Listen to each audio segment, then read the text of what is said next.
Boy Scouts, welcome to the outdoor world. As you embark on your journey through nature, you'll encounter many different insect species. Look closely and you'll be sure to see these bugs in particular, fire ants. In this video, I'll help give you guys some tips on how to identify the difference between two types of fire ants. All you have to do is count the number of queens in the colony. In species of social insects, the queen is the only reproducing individual in the colony.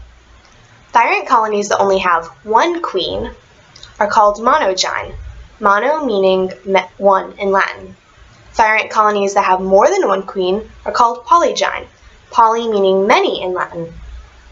Sometimes, when the colony gets too big, they decide to split from the group and create a new colony. This is called budding. When monogyne fire ants want to bud, they can travel kilometers away from the original colony. That's more than half a mile.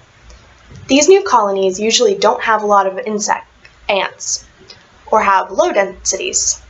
Polygyne fire ants, on the other hand, can only travel less than 10 meters or 30 feet away from the original colony. Their new colonies will have a lot of ants or high densities. Areas with polygyne ants normally have 10 times as many ants compared to areas with monogyne ants.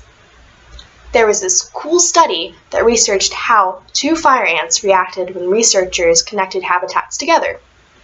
They found that the two types rarely lived in the same area.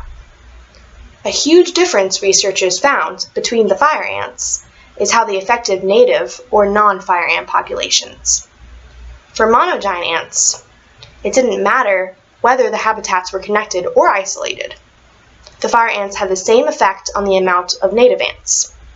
For polygyne ants, on the other hand, when the habitats were connected, there was a lot less native ants compared to isolated habitats.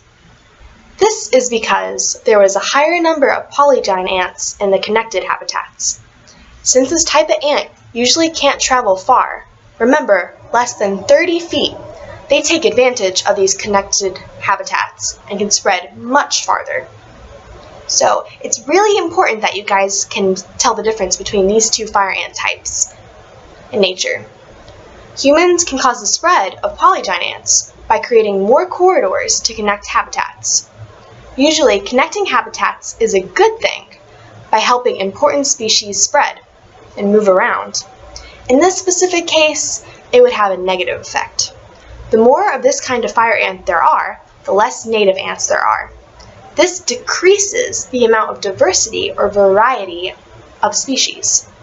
In areas without fire ants at all, there are 6 times the amount of native ants.